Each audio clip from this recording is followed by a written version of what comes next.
Financial statement बोलो।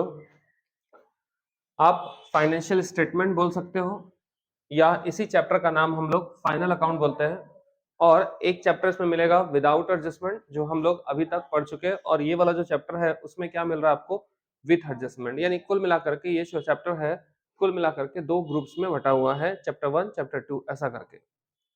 देखो, financial statement with adjustment हम पढ़े, इससे पहले आपको इस चैप्टर का समरी समझना पड़ेगा कि ये चैप्टर हम क्यों पढ़ रहे हैं और इस चैप्टर में अलग क्या है पिछले वाले चैप्टर से।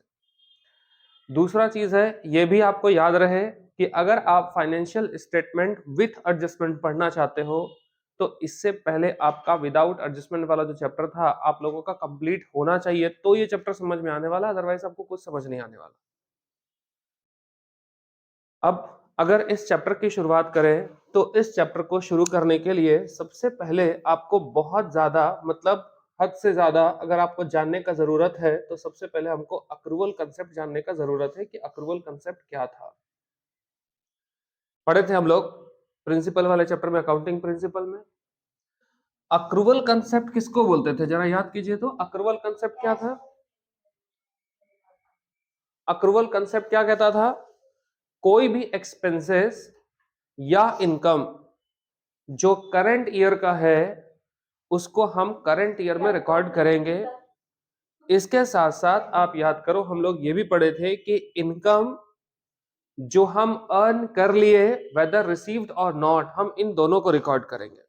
हम पढ़ते थे अक्रूवल कंसेप्ट के अंदर, यानी करंट ईयर का एक्सपेंसेस करंट ईयर में ही रिकॉर्ड होगा, इफ पेड और पेबल, रिसीव्ड और रिसीवेबल। इतना तो आपको ध्यान रखना पड़ेगा।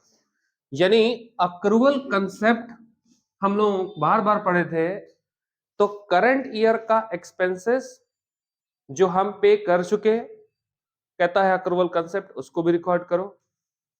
और जो एक्सपेंसेस अभी पे करना है, अभी किए नहीं, बोला उसको भी रिकॉर्ड करो, उसको छोड़ नहीं सकते आप।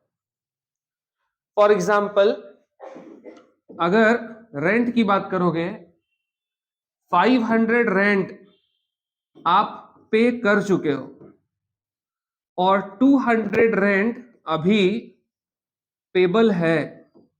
आप ही बताइए, आपका रेंट एक्चुअल में मकान मालिक का कितना था कि नहीं था? 500 दिए, 500 अपने मकान मालिक को आप देते हुए ये कहते हो कि भाई 200 आप बाद में देंगे। इसका मतलब कि तुम एक्सेप्ट कर रहे हो कि आपके रूम का किराया 500 नहीं है, कितना था? 700 था। तो एक्चुअल में रूम का रेंट है कितना, ये जानने के लिए आप जो एक्सपेंसेस पे कर चुके हो उसके साथ इस आउटस्टैंडिंग अमाउंट को क्या कर रहे हो, ऐड करके चल रहे हो, ताकि मेरा टोटल एक्सपेंसेस पता चल सके कि कितना पे करना था। ठीक उसी तरह से अगर आप सेल्स की बात करोगे, सेल्स में जो सेल आपने कैश में किया आप उसको भी रिकॉर्ड करोगे, और जो सेल आप कैसे कर रहे हो, क्रेडिट में, आप उसको भी रिकॉर्ड करोगे, तब ना टोटल सेल निकलता है। यानी जब कभी भी आप बिजनेस में trading and profit loss account बनाएंगे, trading profit and loss account बनाने जाओगे, तो trading profit and loss account हम क्यों बनाते हैं, उसका क्या इंपॉर्टेंस है बिजनेस में?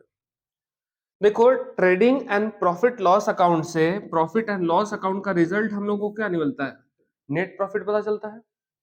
ये नेट प्रॉफिट क्या बिजनेस में इंपैक्ट डालेगा? इस नेट प्रॉफिट को देखकर, बिजनेस की बैलेंस शीट को देखकर कोई भी इन्वेस्टर आपकी कंपनी में पैसा इन्वेस्ट करने को तैयार होता है। अगर प्रॉफिट की जगह आपके बिजनेस का पोजीशन लॉस में आ जाए तो जिस इन्वेस्टर्स ने आपके बिजनेस में पैसा इन्वेस्ट किया था वो उल्टा पैसा विड्रॉ करना शुरू कर देंगे। अगर आपके बैलेंस शीट का पोजीशन खराब दिखने लगे तो पैसा विड्रॉ होना शुरू हो जाएगा आपके कंपनी से, क्योंकि इन्वेस्टर आपकी कंपनी में पैसा सिर्फ इसलिए लगाता है ताकि उसको प्रॉफिट ज्यादा मिले, इंटरेस्ट मिले, डिविडेंड ज्यादा मिले, इस वजह से वो पैसा लगाता है। आपकी कंपनी का लॉस, आपकी कंपनी का बैलेंस शीट अगर अच्छा नहीं है, हेल्दी बैलेंस शीट नहीं है, कहीं ना कहीं इसका मतलब है कि वो कंपनी के खराब पोजीशन को, है ना, अनहेल्दी पोजीशन को दिखा रहा है। तो इन्वेस्टर्स आपके साथ क्यों रुकेंगे? फिर आप ये जरूर समझ सकते हो कि किसी भी कंपनी के लिए ये जो trading and profit loss account है और इसके साथ साथ ये जो आप बैलेंस शीट देख रहे हो, ये बैलेंस शीट बहुत जरूरी होता है, बहुत बड़ा इंपॉर्टेंट रोल प्ले करता है किसी भी इन्वेस्टर्स को अपनी तरफ अट्रैक्ट करने के लिए। इसलिए कहीं ना कहीं ये trading profit and loss account हमको सही सही तैयार करना है, ये बहुत जरूरी होता है। Trading profit and loss account में अभी तक हम जितना भी टॉपिक पढ़े, इसमें एक भी एडजस्टमेंट नहीं होता था। एडजस्टमेंट वर्ड का मतलब क्या होता है कि एक्सपेंसेस जो पे करना है, इनकम जो हम अर्न कर लिए मिला नहीं है, कुछ एक्सपेंसेस है जो हम एडवांस में पे कर चुके, इन तरह की चीजों को हम लोग कहीं ना कहीं एडजस्टमेंट बोलते हैं। कुल मिलाकर अगर टोटल एडजस्टमेंट देखोगे तो कुल मिलाकर के टोटल एडजस्टमेंट को अगर ग्रुपिंग करोगे तो 20 से 22 अलग अलग एडजस्टमेंट है, जो हमको वन बाय वन एक एक करके पढ़ना है, सीखना और सारे का रूल्स याद करते जाना है कि किसका पोस्टिंग हमको कहां पे करना है। बात है कि एडजस्टमेंट हम क्यों करते हैं, क्या जरूरत है। देखिए, अगर हम लिखते हैं रेंट, सपोज करो 500, तो रेंट जो हम पे कर चुके 500 लिख दें, और 200 रुपीज रेंट अभी मेरा आउटस्टैंडिंग था। अगर हम इसको नहीं शो करेंगे तो मेरा जो नेट प्रॉफिट है वो रॉन्ग दिखना शुरू हो जाएगा, गलत गलत नेट प्रॉफिट दिखना शुरू होगा। आप ही सोचो, अगर आपसे ट्यूशन फीस रिसीव किए और फीस रिसीव करने के बाद इस महीने सपोज कीजिए ना हम बिजली बिल भरे, ना टेलीफोन बिल भरे, ना हम किसी स्टाफ का सैलरी दिए, और ना ही हम किसी भी तरह का और एक्सपेंसेस पे किए, सबका आउटस्टैंडिंग लगा कर रखे हुए हैं। बात समझना, ना समझ में आए तो मुंह खोलिएगा। इस महीने ट्यूशन फीस के रूप में आपके पास 1 लाख रुपीस हमको रिसीव हुआ, लेकिन 1 लाख रुपया रिसीव करने के बाद, ये 1 लाख रुपया हम रिसीव कर रहे हैं, 1 लाख रुपया रिसीव करने के बाद हम किसी को भी इस महीने एक भी रुपया पेमेंट नहीं किए, ना स्टाफ का सैलरी, ना रिपेयर मेंटेनेंस, ना कोई और एक्सपेंसेस, हम कुछ भी एक भी एक्सपेंसेस पे नहीं किए। बिना एक्सपेंसेस पे किए हुए अगर हम ये कह दें कि देखो इस साल हमको प्रॉफिट जबरदस्त हुआ, इस साल हमको जबरदस्त प्रॉफिट हुआ, तो क्या इस साल ये प्रॉफिट सही कहलाएगा, रिजल्ट दिखेगा सही सही? और अगले महीने सपोज करो क्या हुआ, इस महीने का सारा खर्चा जितना आउटस्टैंडिंग था वो हमको अगले महीने पे करना पड़ेगा। तो अगले महीने का सारा खर्चा प्लस इस महीने वाला भी सारा खर्चा हम पे कर दिए, अगले महीने पता चला लॉस हो गया, तो क्या अगले महीने लॉस एक्चुअल में है? तो आपको फोकस करना होगा कि जो भी पैसा हम रिसीव करते हैं उसमें से उस एक्सपेंसेस को भी हम माइनस करेंगे जिस एक्सपेंसेस को हमने पे कर दिया है, और उसके साथ साथ उन खर्चों को भी माइनस करेंगे जो खर्चा अभी हमको देना बाकी है। लेकिन माइनस हम किसको करेंगे? दोनों को माइनस करना पड़ेगा। इसी तरह से इनकम जो हमको आपसे मिल चुका है उसको भी रिकॉर्ड करेंगे, और ऐसा इनकम जो मिलने वाला है हम उसको भी रिकॉर्ड करेंगे। क्यों? ताकि मेरे बिजनेस का एक्चुअल पोजीशन हमको पता चल पाए। नहीं तो तुम ही सोचो ना, इस महीने हमको 1 लाख रुपया मिला, एक भी खर्चा हम पे नहीं किए, सबको रोक के रखे, और इस महीने हम बोले इस बार जबरदस्त प्रॉफिट हुआ है, बिना खर्चा पे किए बोले फायदा बहुत ज्यादा हो गया हमको। और अगले महीने जब 2-2 महीने का खर्चा हमको पे करना पड़ गया और अगले महीने हम ये रोए कि लॉस हो गया, इसका मतलब है कि बिजनेस का कहीं ना कहीं पोजीशन सही दिखा पा रहे हो आप, प्रेजेंटेशन सही हो पा रहा है क्या? क्योंकि इनकम अगर इस महीने का है तो एक्सपेंसेस भी इस महीने का दिखाना पड़ेगा, चाहे वो पेड हो या ना हो, सबको दिखाना पड़ेगा ऑब्वियसली। इसी तरह से इनकम रिसीव हो गया तब भी लिखो, रिसीव होने वाला है तब भी लिखो। इससे फायदा यह होगा कि जो भी जनरेट होगा रिजल्ट, उस रिजल्ट पर कहीं ना कहीं investors, financiers, banking institution, government, tax authorities, उस जो रिजल्ट के ऊपर कहीं ना कहीं उनका फेथ होगा, उनके ऊपर बिलीव होगा। जैसे देखो हम क्या बोलना चाह रहे हैं, जैसे आप यहां लिखोगे सेल, लिखते हो ना ट्रेडिंग अकाउंट में क्रेडिट साइड, तो सेल का मतलब कौन सा सेल लिखते हो? तो सेल का मतलब कैश सेल भी लिखो और क्या लिखने बोल रहा है, क्रेडिट सेल भी लिखो।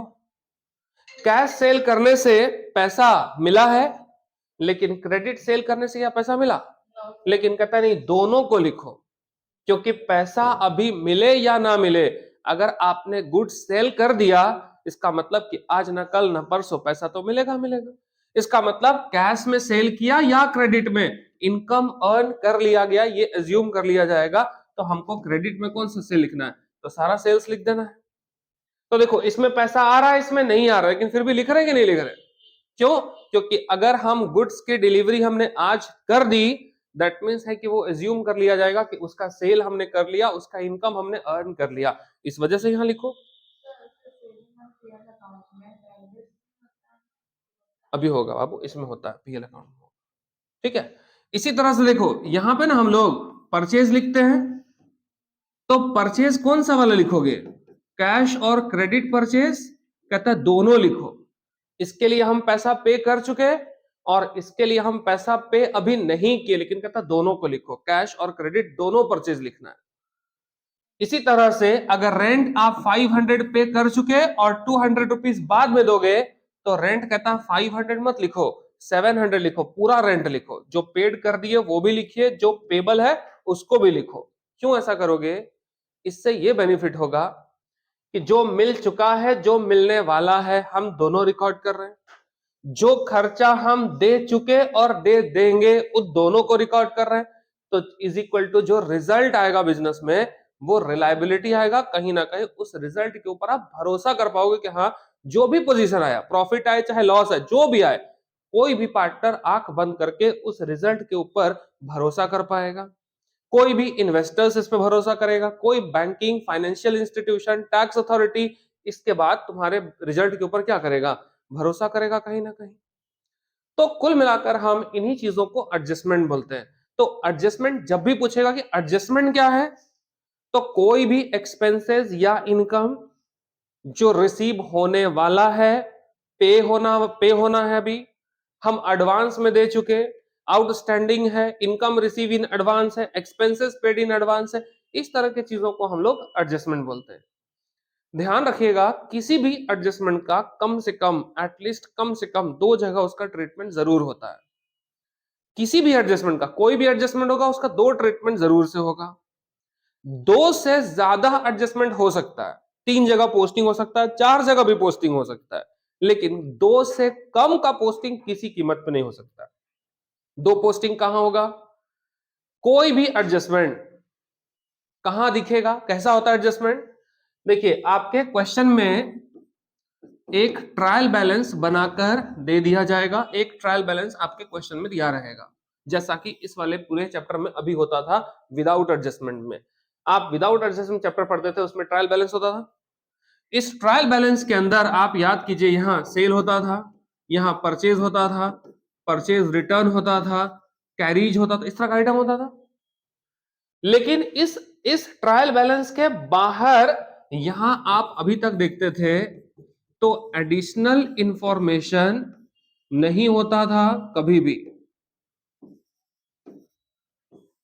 अब क्या होगा, जैसे ही इस चैप्टर में जाओगे तो ये ट्रायल बैलेंस तो रहेगा पिछले चैप्टर की तरह, और ट्रायल बैलेंस के इनर इंफॉर्मेशन के साथ साथ आपको यहां एडिशनल इंफॉर्मेशन भी दिया रहेगा, और इसी एडिशनल इंफॉर्मेशन को हम इस चैप्टर में नाम देते हैं किसका, एडजस्टमेंट का। इस चीज को ध्यान रखिएगा।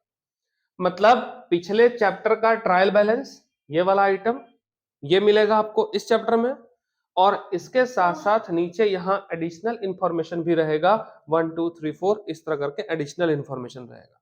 ये जो एडिशनल इंफॉर्मेशन आप देख रहे हो, 3 4 5 6 7 10 भी हो सकता है, तो ये जो एडिशनल इंफॉर्मेशन है इसी को हम लोग यहाँ पे इस चैप्टर में क्या कहेंगे, एडजस्टमेंट बोलेंगे।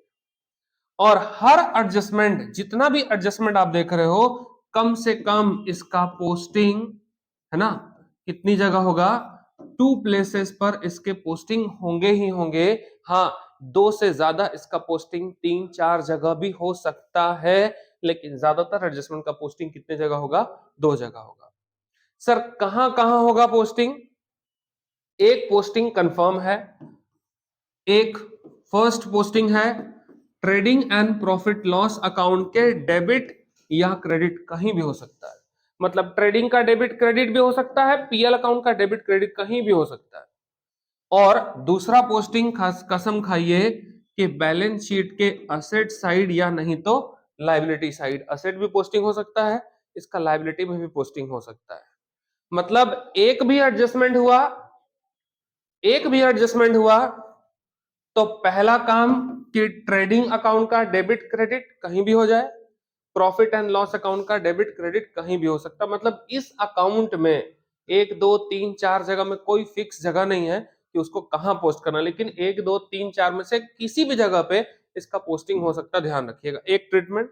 और दूसरा ट्रीटमेंट की जो बैलेंस शीट देख रहे हो उसके असेट साइड में हो सकता है या नहीं तो लायबिलिटी साइड में, इसका पोस्टिंग कहीं भी हो सकता है। वो डिपेंड करता है कि एडजस्टमेंट कौन सा वाला है और उस एडजस्टमेंट का रूल्स क्या है, इसके ऊपर डिपेंड होता है। अगर आप एडजस्टमेंट देखोगे तो कुल मिलाकर ये आप एडजस्टमेंट देख रहे हैं कि कुल मिलाकर के आप यहाँ पे 15 एडजस्टमेंट देख रहे हो, लेकिन 15 के अलावे भी यहाँ पर है ना 20 से लेकर 22 तक अगर सारे एडजस्टमेंट को एक एक जगह पे लिख दिया जाए तो 20 से लेकर 22 तक एडजस्टमेंट हो सकता है, जो हम अगले 2-3 क्लास के अंदर सिर्फ यही सीखेंगे अलग अलग करके। जैसे देखो, सबसे पहले हमारा एडजस्टमेंट क्या दिया हुआ है, क्लोजिंग स्टॉक। तो हम इसको थ्योरेटिकली कहानी की तरह इतिहास पढ़कर नहीं लिखेंगे। सबसे पहले ये समझेंगे कि क्लोजिंग स्टॉक क्या होता है और ये क्लोजिंग स्टॉक आपके क्वेश्चन में कहां दिखेगा। मतलब एक तरफ लिखेंगे हम कि क्वेश्चन कैसा होगा और एक तरफ हम लिखेंगे कि उसका आंसर कैसा करना है। मतलब अगर किसी भी क्वेश्चन में हमको ये क्लोजिंग स्टॉक दिख जाए एडजस्टमेंट में, तो क्वेश्चन में कैसा दिखेगा और उस क्वेश्चन को हम ट्रीट कहां करेंगे, उसका ट्रीटमेंट यानी सॉल्यूशन भी देखेंगे एक साथ। यानी आपको करेंगे क्या, देखो कोई भी एक क्वेश्चन होगा, हम उसको 2 ग्रुप में बांट लेंगे। एक साइड हम क्वेश्चन पढ़ेंगे कि वो एडजस्टमेंट हमको कहां दिख रहा है और कैसा दिख रहा है, और एक तरफ क्या करोगे कि एक साइड ये आपका क्वेश्चन हो गया और एक तरफ हम उसका सॉल्यूशन ढूंढ लेंगे कि उसका सॉल्यूशन कैसे करोगे। इस चीज को ध्यान रखिएगा। इससे फायदा ये होगा कि कल को जब आप इस चैप्टर का न्यूमेरिकल क्वेश्चन, प्रैक्टिकल क्वेश्चन की तरफ जाओगे तो न्यूमेरिकल या प्रैक्टिकल क्वेश्चन जब आप पलटोगे एक एक करके 1 बाय 1, अगर नोट्स बना हुआ रहेगा, कहीं भी फंसी का पीछे पेज पलटेगा तो तुमको याद आ जाएगा कि किसका एडजस्टमेंट का ट्रीटमेंट कहां होता है। क्योंकि देखो बाबू 22 एडजस्टमेंट है, कितने भी अच्छे से समझा दिया जाए और तुम कितना भी अच्छा से याद कर लो, कितना भी बढ़िया समझ लो, न्यूमेरिकल क्वेश्चंस में ये 22 एडजस्टमेंट एक साथ नहीं आते, अलग अलग आएगा। किसी में कोई भी 3, किसी में कोई भी 2, किसी में कोई भी 5। तो ऐसे में कंफ्यूजन बढ़ जाता है और एक भी मिस्टेक करोगे तो आंसर का चौपट हो जाएगा। तो इस वजह से हम इस पूरे चैप्टर को इस तरह से करके लिखते हुए पढ़ के चलेंगे कि एडजस्टमेंट कहां करना है। देखो कुल मिलाकर के आपके पास एडजस्टमेंट अभी कितना दिख रहा है, 15। अगला 2-3 क्लास लगेगा सिर्फ इसका एडजस्टमेंट समझने में कि कहां लिखना है। एक बारी अगर आप समझ गए कि एडजस्टमेंट को कहां लिखना है और क्यों लिखना है, सिर्फ कहां से काम नहीं चलेगा, क्यों लिखना है, अगर आप एक बार समझ गए, आपका एडजस्टमेंट का सारा दुख दुविधा खत्म हो जाएगा। फिर इस चैप्टर में कुछ है ही नहीं। पुराने वाले चैप्टर की तरह पूरा क्वेश्चन सॉल्व कर दो और उसमें इस एडजस्टमेंट को कहां ट्रीट करेंगे उसको पोस्ट कर दो, बस चैप्टर सॉल्व हो जाएगा आपका। देखो सबसे पहले अगर हम स्टार्ट करते हैं क्लोजिंग स्टॉक के ट्रीटमेंट की, कि क्लोजिंग स्टॉक क्या है और किसको कहते हैं और क्लोजिंग स्टॉक का ट्रीटमेंट हमको कैसे करना है। देखो सबसे फर्स्ट एडजस्टमेंट है हम लोगों का क्लोजिंग स्टॉक।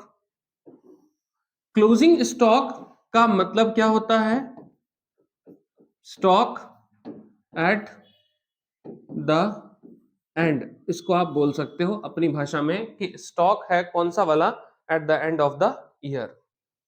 देखो 1 अप्रैल 2019 को बिजनेस शुरू हुआ और 31 मार्च 2020 को बिजनेस क्या होगा, क्लोज होगा, 1 साल कंप्लीट हो जाएगा। 1 अप्रैल को हम 1 लाख रुपए का सामान खरीदे तो वो स्टॉक है आपके लिए। उसमें से कुछ सामान आप बेच दिए, फिर कुछ सामान खरीदे होंगे तो बेचे होंगे, फिर खरीदे होंगे तो बेचे होंगे, ऐसा कब तक चलता गया होगा? पूरा साल चला होगा ऐसे ही। तो बीच में हम कितने का सामान खरीदे, कितने का बेचे, उससे मैटर नहीं करता। 2, 4, 10 करोड़ का सामान खरीदे होंगे, 20 करोड़ में बेच दिए, उससे कोई फर्क नहीं पड़ता कि शुरुआत में कितने का खरीदे फिर बेचे, फिर खरीदे फिर बेचे, फिर खरीदे फिर बेचे। इस क्लोजिंग स्टॉक को इससे कोई मतलब नहीं है। क्लोजिंग स्टॉक को मतलब सिर्फ इससे है कि आज साल का आखिरी दिन है और साल के आखिरी दिन आपके गोडाउन में कितना स्टॉक पड़ा हुआ था, कितना सामान पड़ा हुआ था साल के आखिरी दिन। हो सकता है कि आप बिजनेस में 2 करोड़ का सेल करते होंगे, 20 करोड़ का भी सेल करते होंगे, लेकिन साल के आखिरी दिन अगर 20 रुपए का सामान बचा हुआ आपके दुकान में, तो वही 20 रुपए का सामान ही आपके लिए क्लोजिंग स्टॉक है। इससे ज्यादा और कुछ नहीं होता है। तो आपको समझ कर रखना है कि क्लोजिंग स्टॉक वर्ड का मतलब ही क्या होता है। स्टॉक जो सिर्फ और सिर्फ कब बचा हुआ है, साल के आखिरी दिन बचा हुआ है, उसी को हम क्लोजिंग स्टॉक बोलते हैं। क्लोजिंग स्टॉक को कभी भी सेल से कंपेयर मत कीजिएगा। हम आपको बार बार कह रहे हैं, देखो कि मेरे बिजनेस का सेल 500 करोड़ का हो सकता है, लेकिन साल के आखिरी दिन मेरा स्टॉक 50 रुपए का भी बच सकता है, वो मैटर नहीं करता। हो सकता है कि हम पूरा साल माल बेचे और साल के आखिरी दिन गुड्स का डिमांड अचानक से बहुत ज्यादा बढ़ गया और मेरा पूरा गोडाउन ही खाली हो गया, तो 10 रुपए का भी सामान लास्ट में बच सकता है, उससे कोई मतलब नहीं। ये मत सोचिएगा कि 500 करोड़ का बिजनेस है तो 100 करोड़ का तो क्लोजिंग स्टॉक होगा, ऐसा कोई जरूरी नहीं है। 20 रुपए का भी क्लोजिंग स्टॉक बच सकता है। ये डिपेंड है, सिर्फ आपको पता करना है कि साल के आखिरी दिन, आखिरी वक्त, आखिरी टाइम पे जब आप अपना बिजनेस बंद कर रहे थे, बढ़ा रहे थे, उस समय आपके दुकान में कितने का माल पड़ा हुआ है, उसी को हम लोग क्या बोलते हैं, क्लोजिंग स्टॉक बोलते हैं। क्लोजिंग स्टॉक कहां लिखोगे और कैसा होगा क्लोजिंग स्टॉक? देखिए, जब भी आप क्लोजिंग स्टॉक को लिखोगे तो आपके क्वेश्चन में क्लोजिंग स्टॉक कहां होगा, तो एक ट्रायल बैलेंस बना के दिया हुआ रहेगा। इस ट्रायल बैलेंस के बाहर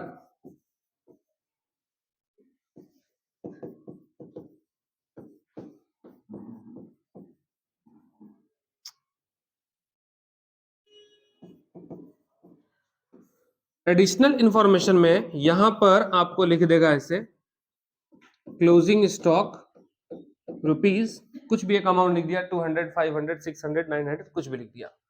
ये क्लोजिंग स्टॉक का आपका क्वेश्चन है कि इस तरह से क्लोजिंग स्टॉक आपको दिखेगा आपके क्वेश्चन के अंदर। इस ट्रायल बैलेंस के अंदर बहुत सारा आइटम रहेगा और इस आइटम के बाहर यानी यहाँ पे एडिशनल इंफॉर्मेशन होगा और एडिशनल इंफॉर्मेशन में नीचे यहाँ लिखा रहेगा closing stock valued at rupees 2500, 200, कुछ भी रहेगा अमाउंट। ये आपका क्वेश्चन रहेगा। अब इसका ट्रीटमेंट क्या करोगे,